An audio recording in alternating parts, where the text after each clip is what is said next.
बच्चों, आज हम कक्षा 7 सामाजिक विज्ञान 8th ग्रेड अभ्यास पुस्तिका का अध्याय 4 मुगल 16वीं से 17वीं शताब्दी तक के प्रश्नोत्तर लिखेंगे। प्रश्न 1, अकबर के शासनकाल में टोडरमल द्वारा व्यवस्था देखी जाती थी, तो इसका उत्तर है डी, राजस्व व्यवस्था। प्रश्न 2, पानीपत का द्वितीय युद्ध हुआ था, इसका उत्तर है बी, 1556 ईस्वी। प्रश्न 3, अकबर द्वारा इबादत खाने का निर्माण कहाँ कराया गया, तो इसका उत्तर है सी, फतेहपुर सिकरी। प्रश्न 4, भारत में युद्धों में तोप और गोलाबारी का इस्तेमाल किस शताब्दी में शुरू हुआ था, तो इसका उत्तर है बी, 16वीं। प्रश्न 5, मुगल अपने को मंगोल कहलवाना पसंद नहीं करते थे, क्योंकि इसका उत्तर है डी, उपरोक्त तीनों कथन सही हैं। प्रश्न 6, रिक्त स्थानों की पूर्ति कीजिए। ए, बाबर ने केवल वर्ष की उम्र में फरमान राज्यों का उत्तराधिकार प्राप्त किया। 12, बी, मुगलों की सेवा में आने वाले नौकरशाह कहलाए मनसबदार। सी, अकबर का करीबी मित्र और दरबारी था अबुल फजल। डी, मुगल साम्राज्य की प्रशासनिक और सैनिक कुशलता के फलस्वरूप और समृद्धि में वृद्धि हुई, तो आर्थिक और वाणिज्यिक। ई, जहांगीर द्वारा नूरजहां के सम्मान में जारी सिक्के धातु के थे, चांदी। प्रश्न 7, मुगल कौन थे? मुगल 2 महान शासक वंशों के वंशज थे। माता की ओर से वे मंगोल शासक चंगेज खान, जो चीन और मध्य एशिया के कुछ भागों पर राज करता था, के उत्तराधिकारी थे। पिता की ओर से वह ईरान, इराक और वर्तमान तुर्की के शासक तैमूर के वंशज थे। प्रश्न 8, बाबर द्वारा किस युद्ध में व कब इब्राहिम लोदी को पराजित किया गया था? बाबर द्वारा 1556 में दिल्ली के सुल्तान इब्राहिम लोदी को पानीपत के प्रथम युद्ध में पराजित किया गया था। प्रश्न 9, अबुल फजल द्वारा लिखित आईने अकबरी का सबसे रोचक आयाम क्या है?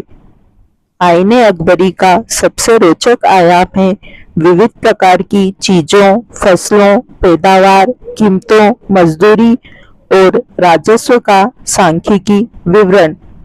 प्रश्न 10, मनसबदार से क्या आशय है, लिखिए। उत्तर, मनसबदार शब्द से आशय ऐसे व्यक्तियों से था जिन्हें कोई मनसब यानी कोई सरकारी हैसियत या पद मिलता था। यह मुगलों द्वारा चलाई गई श्रेणी व्यवस्था थी, जिसके जरिए पद, वेतन एवं सैन्य उत्तरदायित्व निर्धारित किए जाते थे। प्रश्न 11, अकबर की राजस्व व्यवस्था की कोई 3 मुख्य बातें लिखिए। अकबर के शासनकाल में कृषि की पैदावार, कीमतों और कृषि भूमि का सावधानी पूर्वक सर्वेक्षण किया गया था। नंबर 2, इस सर्वेक्षण के आधार पर प्रत्येक फसल पर नकद के रूप में कर राजस्व निश्चित कर दिया गया। नंबर 3, प्रत्येक सूबे प्रांत को राजस्व मंडलों में बांटा गया और प्रत्येक मंडल में हर फसल के लिए राजस्व दर की अलग सूची बनाई गई।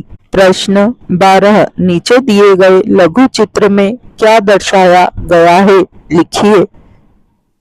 ऊपर दिए गए लघु चित्र में जहांगीर के समय के भ्रष्टाचार को दिखाया गया है। इस चित्र में एक भ्रष्ट ऑफिसर को रिश्वत लेते हुए दर्शाया गया है। प्रश्न 13, अबुल फजल द्वारा लिखित अकबरनामा में किन बातों का विवरण मिलता है? अबुल फजल द्वारा लिखित अकबरनामा 3 जिल्दों में है। इसकी पहली जिल्द में अकबर के पूर्वजों के बयान हैं। दूसरी जिल्द अकबर के शासनकाल की घटनाओं का विवरण देती है। तीसरी जिल्द आईने अकबरी है। इसमें अकबर के प्रशासन, घराने, सेना, राजस्व, साम्राज्य के भूगोल का विवरण मिलता है। इसमें समकालीन भारत के लोगों की परंपराओं और संस्कृतियों का भी विस्तृत उल्लेख है। प्रश्न 14 अकबर की प्रशासनिक व्यवस्था की विशेषताएं लिखिए। नंबर 1 विशाल साम्राज्य 15 सूबों और सूबे जिलों में बटे हुए थे। 2 सूबेदार, दीवान, वित्त विभाग का अधिकारी, काजी, न्याय विभाग का अधिकारी, फौजदार, सैनिक अधिकारी, कोतवाल आदि महत्वपूर्ण अधिकारी होते थे। 3 भूमि की नाप एवं उर्वरा शक्ति के आधार पर लगान निर्धारित किया जाता था। नंबर 4 राज्य की आय के 2 मुख्य साधन थे, भूमि पर लगान और व्यापार पर कर। प्रश्न 15 जहांगीर के दरबार पर नूरजहां के प्रभाव का विवरण लिखिए। 1611 ईस्वी में जहांगीर ने नूरजहां से विवाह किया। वह सुंदर और बुद्धिमान स्त्री थी।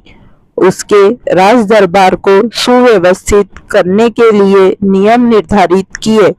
उसने वेशभूषा और आभूषण के नए नए नमूने प्रचलित किए। गुलाब के इत्र की आविष्कारक नूरजहां ही मानी जाती है। नूरजहां में राजस्व चलाने की अपूर्व क्षमता थी। प्रत्येक महत्वपूर्ण कार्य में जहांगीर उसकी मदद लिया करता था। आगे चलकर जहांगीर की विलासिता के कारण वह इतनी शक्तिशाली हो गई थी कि राज्य के सिक्कों एवं शाही फरमानों में जहांगीर के साथ उसका नाम भी लिखा जाने लगा था। प्रश्न 16 अकबर के धर्म संबंधी विचारों को संक्षेप में लिखिए। अकबर ने उदारता तथा सहिष्णुता की नीति अपनाई। उसने हिंदुओं के प्रति सहिष्णुता की नीति अपनाते हुए जजिया कर समाप्त कर दिया। गो हत्या पर रोक लगा दी। साथ ही बलपूर्वक मुस्लिम बनाने तथा तीर्थ यात्रा कर पर भी रोक लगा दी। उसने सभी धर्म के विषय में जानकारी प्राप्त करने के लिए फतेहपुर सिकरी में एक पूजागृह इबादत खाने का निर्माण करवाया।